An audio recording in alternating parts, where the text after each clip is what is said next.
अस्सलाम वालेकुम व्यूअर्स, मैं हूं समीना पाशा। उम्मीद है आप लोग खैरियत से होंगे। व्यूअर्स, कुछ अहम खबरें और अपडेट्स लेकर इस व्लॉग में आपके सामने हाजिर हैं जनाब। खबरें काफ़ी अफसोसनाक भी हैं और परेशान कुन भी और इम्पॉर्टेंट भी। और इस सारे तनाजुर में जो इस वक्त गवर्नमेंट का एक रवैया है वो और भी ज़्यादा परेशान कुन है।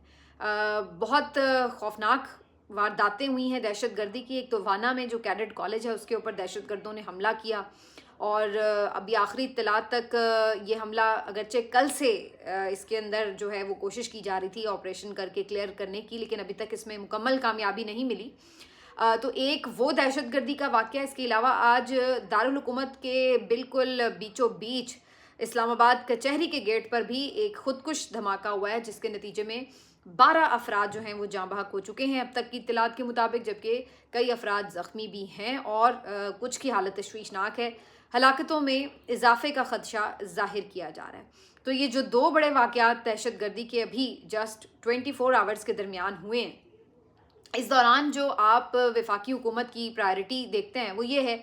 कि वो सारे काम छोड़ के कौमी असम्बली में बैठे हैं ताकि 27वीं आइनी तरमीम जो है उसको पास करवा लिया जाए। ये तरमीम इस कदर इम्पॉर्टेंट हो चुकी है कि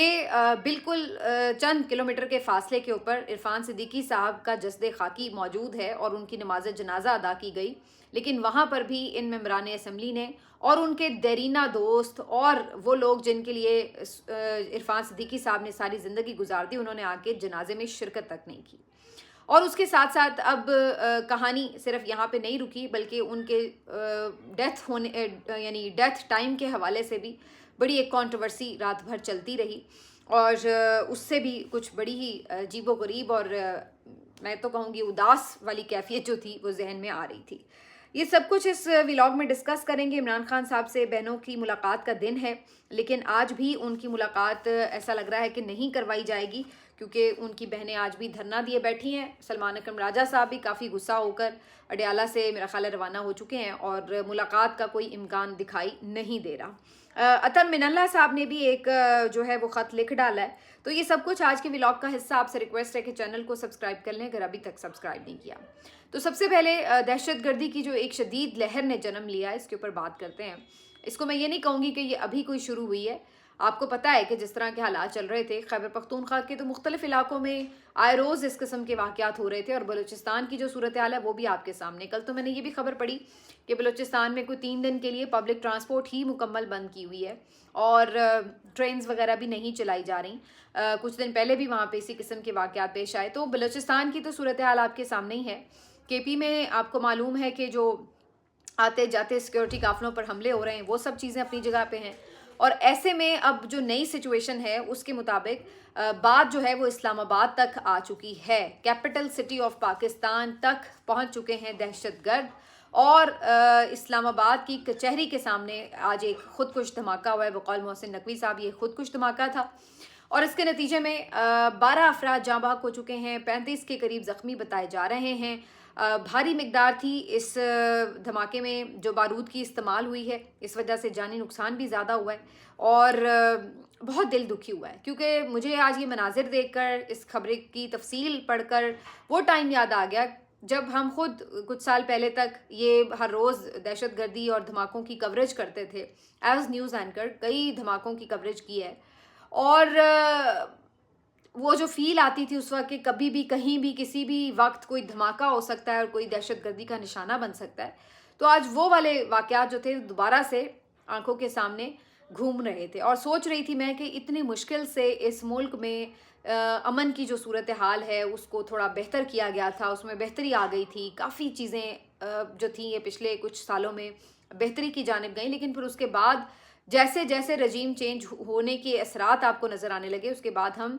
चीज़ों को बद से बदतर हालत में देख रहे हैं। तो अब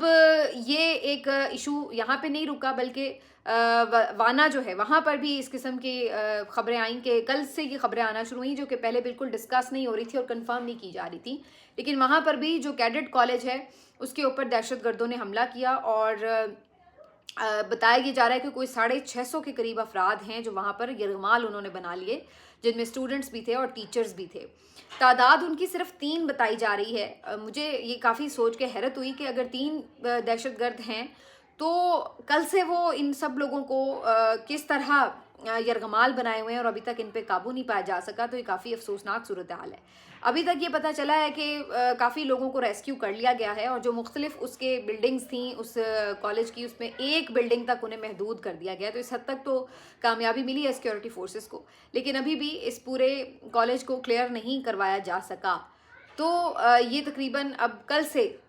ऑपरेशन यहाँ पर जारी है। अब आप अंदाज़ा लगाइए कि हम कैसे कैसे ख़तरात से जो हैं वो इस वक्त नबर्द आजमाएँ।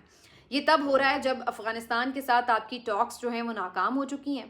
कल मैं अफ़गानी वज़ीर ख़ारजा का एक क्लिप भी देख रही थी जिसमें वो ये बात कर रहे थे कि भाई हम आपके मुल्क की सिक्योरिटी के कैसे ज़िम्मेदार हो सकते हैं। ये तो पाकिस्तान के वफ़द की जो डिमांड थी ये बहुत ही इलॉजिकल थी। आपके मुल्क में तो और भी बहुत सारे बहरान हैं, तो क्या उनके भी ज़िम्मेदार हम हैं? ये कैसे मुमकिन है कि हम वहाँ बैठकर अफ़गानिस्तान में बैठकर आपके मुल्क की सिक्योरिटी की ज़िम्मेदारी लें? तो वो ये इस अंदाज से इसको पोर्ट्रे कर रहे थे। दूसरी तरफ कल दिल्ली में भी आपको पता है एक धमाका हुआ है न्यू दिल्ली भारत में, और आज मैं नरेंद्र मोदी की भी तकरीर सुन रही थी तो वो भी धमकियां लगा रहे थे कि जो भी इसमें मुलविस हैं उनको भुगतना पड़ेगा वगैरह वगैरह। तो अब वो भी मामला जो है वो यकीनी तौर पर सबको पता है कि वो इसका इल्ज़ाम जो है वो पाकिस्तान पर ही लगाते हैं।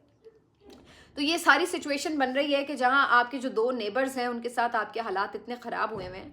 अब अगर वो दोनों मिलकर भी या अपने अपने तौर पर भी या किसी भी वजह से यहाँ पर कोई कार्रवाइयाँ करते हैं, तो अब वो क्या इतने स्ट्रेंथन हो गए हैं कि वो आपके कैपिटल सिटी तक अंदर तक पहुँच चुके हैं, और यहाँ पर आपके जो वकला हैं वो महफूज नहीं हैं। उनके वकीलों को आके उन्होंने टारगेट किया। वहाँ पे साइलिन भी थे, जाहिर है आम बेचारे बाइक राइडर्स शहरी भी थे, और दूसरी तरफ वहाँ पे कैडेट कॉलेज में जो है वो सूरत हाल इस तरह की है। तो ये बहुत ही खौफनाक मंजरनामा बनता नज़र आ रहा है। प्रॉब्लम ये है कि आप इन चीज़ों के ऊपर अगर हुकूमत से सवाल करते हैं या उनकी नाकामी के ऊपर बात करते हैं या उनकी पॉलिसी से मुतल्लिक क्वेश्चन करते हैं, तो आपको यहाँ पर मुल्क दुश्मन डिक्लेयर कर दिया जाता है। कहा जाता है कि जी आप फोर्सेस के साथ नहीं खड़े हो रहे, और आप जो हैं वो पाकिस्तान से मोहब्बत नहीं करते, और आप जो हैं वो अपने ही लोगों के खिलाफ बोलना शुरू हो गए हैं। हालांकि अगर देखा जाए तो हम भी इसी दर्द से पूछ रहे हैं कि भाई ये क्या हो गया है। जब एक अमन हो गया था तो ये दोबारा कैसे अफरीद जो है दोबारा पिछले 3 सालों में क्यों कर इस तरह से फैलना शुरू हो गया? क्यों इसका बंदोबस्त नहीं किया जा सका? क्यों इतनी सिक्योरिटी फोर्सेस को शहादतें हर रोज़ देनी पड़ रही हैं? वो भी तो हमारे ही लोग हैं जो बेचारे फोर्सेस के जवान हैं, शहरी हैं, शहीद होते हैं, तो उनका भी तो हमें दुख है। हम तो इसलिए ये कह रहे हैं कि ये तो कोई हल नहीं है कि रोज़ आप 8-10 लोग शहीद करवा रहे हैं और कह रहे हैं कि जी हम आपसे मुकाबला करेंगे। भाई कब तक ये सिलसिला चलेगा? और क्यों आप वहाँ जाकर अफ़गानिस्तान के ऊपर अटैक करें? वहाँ पे आप लोग मार भी देते हैं दहशतगर्दों को, उनके ठिकानों को तबाह भी करते हैं। उससे क्या हमारे मुल्क में अमन हो गया है या होता नज़र आ रहा है कि हाँ भाई इसके बाद हमारे मुल्क में अमन हो रहा है, या उससे मज़ीद दहशतगर्दी का ख़तरा बढ़ रहा है कि वो दहशतगर्दी जो इससे पहले बॉर्डर्स तक महदूद नज़र आ रही थी वो अब आपके शहरों तक आ रही है। और ये खुद बहुत से हुकूमती वज़रा और जो इस वक्त हुकूमत के लोग हैं उनका अपना ये मानना है कि ये अब यहाँ पे सिलसिला रुकता नज़र नहीं आ रहा, या आपको और शहरों में इसी किस्म के वाक़यात नज़र आ सकते हैं आने वाले दिनों में। तो अब आप मुझे बताइए कि हम फिर किससे पूछें कि यहाँ तक सिचुएशन को ख़राब करने का ज़िम्मेदार आखिर कौन है? या आगे से मुंह भर के कह देंगे वो शख्स जो इस वक्त 2.5 साल से जेल में पड़ा है। मतलब जो 2.5 साल से जेल में पड़ा है, जो बेचारा अपना पैगाम तक नहीं बाहर दे सकता, जिसकी तस्वीर किसी ने नहीं देखी, वो इनके ख्याल से अभी भी जिम्मेदार होगा इस पूरी दहशतगर्दी का। और ये जो बाहर तमाम तर ताकतों के साथ, ओहदों के साथ, ताहयात ओहदों के साथ बैठे हुए हैं, इनसे कोई सवाल ना करे कि भाई ये क्यों हो रहा है और कैसे हो रहा है। और यहाँ पे जो आपकी हुकूमत है उसकी तरजीहात क्या हैं कि जी कौमी असम्बली में आज भी तकरीरें हो रही हैं किस बात के ऊपर? 27वीं यानी तरमीम के ऊपर। ये डिस्क्राइब किया जा रहा है कि किस तरह 27वीं यानी तरमीम जो है वो मुल्क कौम के वसी तर मफाद में की जा रही है, जबकि उसमें एक भी आपको ऐसी चीज़ नहीं मिलती जिससे आप ये कह सकें कि उससे मुल्क की हालात को कोई फ़ायदा हो जाएगा। हाँ, हुकूमत के फ़ायदे होंगे, ओहदेदारों के फ़ायदे होंगे, लेकिन मुल्क का क्या फ़ायदा होगा ये कोई नहीं बता सकता। खुद इनके अपने वज़रा मुँह से कहते हैं आवाम के लिए इसमें कुछ नहीं। तो कहने का मकसद ये है कि ये इस कदर बेहिस किस्म की हुकूमत है कि इन लोगों से ये तक नहीं होता कि ये कम से कम 1-8 दिन डिले कर दें। भाई क्या फ़र्क पड़ जाएगा? दहशतगर्दी का वाक़या हुआ है, आपके एक सेनेटर का इंतकाल हुआ है, उनके एहतराम में आप 1 दिन डिले कर दें, कल हो जाएगी, परसों हो जाएगी तरमीम, क्या फ़र्क पड़ जाएगा? यहाँ से कौन सा कोई कुछ ऐसा होने जा रहा है ख़तरनाक कि आपको डर है कि कोई पता नहीं आपको तरमीम से आके रोक देगा? तो اس حد تک بھی لوگ تو کل بات کرتے رہے کہ سینیٹر عرفان صدیقی صاحب کا انتقال ہوا تو خبر تو رات گئے یہ کنفرم ہوئی کہ وہ انتقال کر گئے ہیں، لیکن بہت سے رپورٹرز اسلام آباد کے جو بڑے ویل انفارمڈ رپورٹرز ہیں وہ یہ کلیم کر رہے ہیں کہ انتقال تو یہ دوپہر میں ہی ہو چکا تھا جب سینٹ کا اجلاس جاری تھا، لیکن ان لوگوں کو اس بات کا خدشہ تھا کہ اگر اس بات کی بھنک پڑی تو ایک روایت رہی ہے کہ جب بھی کوئی ممبر آف دا ہاؤس جو ہے وہ وفات پا جائے تو پھر اس کے احترام میں جو ہے ہاؤس ایڈجرن کر دیا جاتا ہے۔ تو انہوں نے کہا کہ جی وہ اگر پتہ چل گیا کہ وہ ان کی انتقال ہو گیا ہے، ان کی وفات ہو گئی ہے، تو پھر تو کل 27ویں ترمیم کا جو پلان تھا پورا کہ جی وہاں سینٹ سے پاس ہونی ہے وہ تو ہو نہیں پائے گا۔ تو یہ رپورٹرز کا بتانا ہے کہ جی ان کی ڈیتھ کو ڈکلیئر نہیں کیا گیا انٹل کہ سارا کام جب ہو گیا، اجلاس ختم ہو گیا، تو اس کے بعد رات گئے پھر اناؤنس کیا گیا کہ ان کا انتقال ہو گیا۔ ان کے خاندانی ذرائع کے حوالے سے یہ خبر ضرور چلی تھی دوپہر میں کہ جی نہیں ایسی بات نہیں ہے، ان کا علاج جاری ہے یہ وہ، لیکن پھر بھی جو ہمارے بہت سارے ویل انفارمڈ رپورٹرز ہیں وہ یہی رپورٹ کر رہے ہیں کہ بیسکلی ان کا انتقال ہو چکا تھا۔ اب اس بات کے اوپر اگر واقعی اس طرح ہے کہ جان بوجھ کر ان کے انتقال کو چھپایا گیا تو آپ اندازہ لگائیے کہ ہم بے حسی کے کس لیول پر پہنچ چکے ہیں۔ یعنی وہ شخص جس نے ساری زندگی نون لیگ کو اپنی جو ہے وہ سمجھ لیں کہ خدمات سے نوازتا رہا، وہ ان کی تقریریں لکھتا رہا، ان کے بیانیے بناتا رہا، ان کے لیے کام کرتا رہا، اس شخص کے لیے ان کے دل میں اتنی بھی ہمدردی نہیں تھی کہ اس کے لیے اگر ایک دن اجلاس ملتوی بھی کر دیتے تو کیا فرق پڑ جاتا۔ تو میرے لیے تو یہ بڑی شاکنگ بات تھی کہ اگر ایسا ہوا ہے۔ اور دوسری طرف آج شہباز شریف صاحب ہوں یا نواز شریف صاحب ہوں، کسی نے ان کے جنازے تک میں بھی شرکت نہیں کی۔ مجھے یاد آ رہا تھا کہ جب ان کے تھے نعیم الحق صاحب جو ہیں عمران خان صاحب کے جو بڑے قریبی دوست اور ساتھی تھے بہت پرانے، ان کا انتقال ہوا تو عمران خان صاحب نے جنازے میں شرکت نہیں کی۔ اس بات کے اوپر آج تک جو نون لیگی ارکان ہیں اور ان کے نون لیگی صحافی ہیں، یہ آج تک اس بات پہ عمران خان کو تانے مارتے ہیں کہ عمران خان تو جو ہے ملنسار بندہ ہی نہیں ہے، یہ تو لوگوں کے ساتھ دوستی نبھا ہی نہیں سکتا، رشتے نبھا نہیں سکتا، اس کا حال یہ اتنا بے حس ہے کہ یہ اپنے دوست کے جنازے تک میں نہیں گیا۔ تو پھر اب نواز شریف کے بارے میں آپ کا کیا خیال ہے کہ جو عرفان صدیقی صاحب کے جنازے تک میں نہیں گئے؟ تو یہ ایک بڑی عجیب سی مطلب سیاست جو ہے نا بڑی بے رحم ہو چکی ہے۔ مجھے تو یہ لگتا ہے کہ ہم لوگ پتہ نہیں بے رحمی کے کون سے لیول پہ داخل ہو چکے ہیں کہ ہمارے لیے زندہ لوگوں کو گولیاں مارنا، جانوروں پرندوں کو کچل ڈالنا، جنازے، تدفین، ان سب چیزوں کے اوپر مذاق بنا لینا اور ان کو کنٹروورشل بنا دینا، یہ ہمارے لیے اب کوئی بات ہی نہیں رہ گئی ہے۔ یعنی ہم اس لیول پر بے حسی کے آ چکی ہوں میں، آپ اندازہ لگائیے۔ یہ وہی لوگ ہیں جو خود بات کرتے رہے۔ اچھا، اب میں کل دیکھ رہی تھی بہت سے لوگ عرفان صدیقی صاحب کے حوالے سے کافی تنقیدی ٹویٹس کر رہے تھے، اور اس میں بہت سے جو لوگ تھے وہ یہ اعتراض کر رہے تھے کہ وہ گزر چکے ہیں تو ان کے اوپر تنقیدی ٹویٹس نہیں ہونے چاہیے۔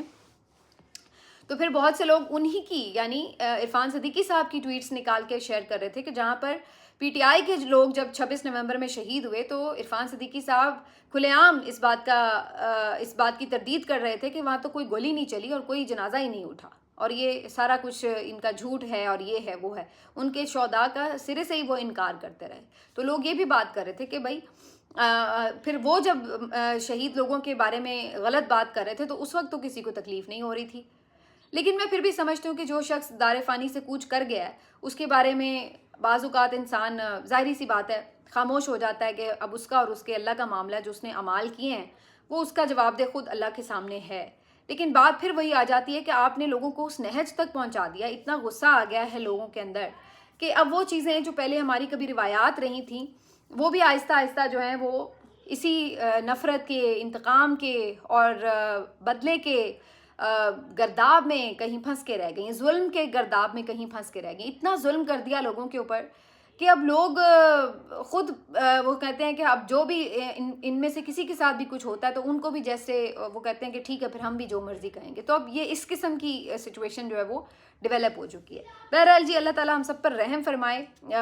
آج بس یہ دہشت گردی کے واقعات اور اس طرح کی چیزیں دیکھ کے نا واقعی بڑی پریشانی سے ہوئی، اور امن کے لیے دعا کر رہی تھی میں تو کہ اللہ تعالیٰ ہمارے ملک کو امن نصیب فرما۔ لیکن جو اس وقت خطے کے حالات ہیں جو ایک نیکسس آپ کو نظر آتا ہے افغانستان میں اور انڈیا میں، انڈیا نے افغانستان کو قریب کر لیا ہے، اور ادھر ہم اس کو افغانستان کو جس طرح کے ساتھ جو ٹریٹ کر سکتے تھے بہتر انداز میں، اور جس طریقے سے ان کے ساتھ معاملات کو بہتر انداز میں سلجھا سکتے تھے، اس میں مزید الجھ گئے معاملات، اور الٹیمیٹلی اب یہاں تک سچویشن جو ہے پہنچ چکی ہے، اور مجھے تو اس سے آگے بھی اب سچویشن ورس ہی نظر آ رہی ہے۔ آج عمران خان صاحب سے ملاقات کا دن بھی ہے، اور عمران خان صاحب کی بہنیں پہنچ چکی ہیں اڈیالہ، لیکن انہیں ایز یوزول نہیں ملاقات کے لیے جانے دیا جا رہا آگے، اور انہوں نے وہیں پہ اڈیالہ روڈ کے اوپر دھرنا دے دیا ہے، اور اس کے بعد اب سچویشن یہ ہے کہ وہ نعرے بازی کر رہی ہیں بیچاری، علیمہ خان صاحبہ بھی بیٹھی ہوئی ہیں سڑک پر، باقی بہنیں بھی، سلمان اکرم راجہ صاحب بھی آئے تھے، لیکن ان تمام چیزوں کے باوجود بھی کہیں پر بھی کہیں ایسا مجھے لگ نہیں رہا کہ عمران خان صاحب سے ملاقات ہو پائے، کیونکہ اگر کوئی ایک بہن بھی ان کے اندر گئی تو ہو سکتا ہے کہ وہ پھر 27ویں ترمیم کے اوپر کوئی سخت نہ صرف یہ کہ احکامات جاری کریں، کوئی مزید احتجاج کے لیے کوئی ڈیٹ اناؤنس کر دیں، کوئی کال دے دیں، یا کوئی مزید سخت ٹویٹ کر دیں، کچھ بھی ایسا جس سے ایک دم ٹیمپریچر دوبارہ رائز کر سکتا ہے۔ تو مجھے لگتا ہے کہ یہ آج ان کی کوشش ہوگی کہ اس ہفتے کسی کی بھی ملاقات نہ ہو، تاکہ ایک دفعہ یہ ترمیم شرمیم منظور ہو کے اس کی امپلیمنٹیشن ہو جائے، تو اس کے بعد پھر اگلے ہفتے جو بھی ہو سو ہو۔ تو میرا خیال ہے کہ یہ اس قسم کی کوئی کوشش آج ہوگی، اگر ہو گئی ملاقات تو ہو سکتا ہے ہو بھی جائے، لیکن بظاہر مجھے اس کے امکانات کم نظر آتے ہیں۔ اطہر مین اللہ صاحب نے بھی آج ایک خط لکھا ہے جی چیف جسٹس صاحب کے نام، اور انہوں نے بھی پورا نوحہ پڑھا ہے، اور انہوں نے یہ ساری بات کی ہے جو ہم پچھلے 2 سالوں سے کہہ رہے ہیں، لیکن اطہر مین اللہ صاحب کے بھی خط کے اوپر لوگ یہی کامنٹ کر رہے ہیں کہ جناب جب وقت تھا کہ آپ کچھ کر سکتے تھے تو آپ اس وقت اپنے ہی جو چیف جسٹس تھے اس وقت کے عمر عطا بندیال صاحب، ان کے خلاف 4-3 والی بحث میں پڑے، انہیں کمزور کیا، اور وہاں سے ایک ایسا سلسلہ شروع ہوا ڈیوائڈ اینڈ رول کا، کہ اس کے بعد سے پھر آن ورڈز یہ جو موجودہ حکومت اس وقت کی پی ڈی ایم اور بعد میں اب کی موجودہ حکومت جو ہے، انہوں نے آپ کو پھر مسلسل اپنے شکنجے میں ہی جکڑے رکھا۔ اگر اس وقت آپ لوگوں نے عمر عطا بندیال صاحب کو کمزور کرنے کے لیے اس طرح 4-3 کی بحث کر کے ایک طرح سے ان کو فائدہ نہ پہنچایا ہوتا، تو آج آپ کا جو ادارہ جس نہج پہ آ چکا ہے، اور آپ بحیثیت جج سپریم کورٹ کے جس لیول پر آ چکے ہیں، شاید یہ نہیں ہوا ہوتا۔ بیچ میں بھی ان ججوں نے کئی دفعہ کوشش تو کی، ایسا تو نہیں ہے کہ انہوں نے ساتھ دینے کی حق سچ کا کوشش نہیں کی، بیچ میں کئی دفعہ جسٹس منصور علی شاہ صاحب ہوں، اطہر مین اللہ صاحب ہوں، اپنے فیصلوں سے، اپنے طرز عمل سے انہوں نے کوشش تو کی کہ وہ حق اور سچ کا ساتھ دے سکیں، لیکن اس کے بعد یوں کہہ لیں کہ پھر نظام کی گرفت ایسی مضبوط ہوتی چلی گئی کہ وہ پھر کچھ کر نہیں سکے جانے کے باوجود، اور آخر میں اگر وہ کچھ کر سکتے تھے تو وہ پھر ایک آؤٹ آف باکس سولوشن ہو سکتا تھا، مطلب وہ بائی بک نہیں ہو سکتا تھا کہ آپ خط لکھ دیں اور آپ کے خط لکھنے پر ایک فل کوٹ بیٹھ جائے، اس میں آپ اپنی رائے دے دیں اس طرح۔ یہ تو بڑا ایک وہ آئین اور قانون کے پیرامیٹرز کے اندر رہ کے بات ہے نا کہ جی آپ نے یوں کر لیا ہے۔ اب جو سچویشن ہو چکی تھی اس میں پھر آپ کچھ آؤٹ آف باکس کرتے، آپ اکٹھے بیٹھ کے کوئی 8-10 لوگ کرتے پریس کانفرنس، استعفے دیتے، وکلا تحریک کا، ججز تحریک کا کوئی اعلان کرتے، کچھ ہوتا تو کوئی ایک آؤٹ آف دا وے بالکل سچویشن جاتی تو کچھ شاید ہلچل ہو سکتی تھی۔ باقی اب ان خطوں کا تو کوئی فائدہ نہیں ہے، سوائے اس کے کہ بہت سے لوگ مشورے دے رہے ہیں کہ ہم ان خطوں کو پرنٹ کروا کے ایک کتاب بنوا لیں، منصور علی شاہ صاحب بھی، اطہر مین اللہ صاحب بھی، کیونکہ ادروائز تو ان خطوں کی کوئی حیثیت نہیں ہے، بلکہ آگے جو نظر آ رہا ہے کہ شاید اب ان ججز کی اس نظام میں بھی کوئی گنجائش باقی نہ رہے، اور ان کو بھی یہاں سے فارغ کیا جائے گا۔ ملتے ہیں آپ سے اگلے ویلاگ میں، اپنا خیال رکھیے، اللہ حافظ۔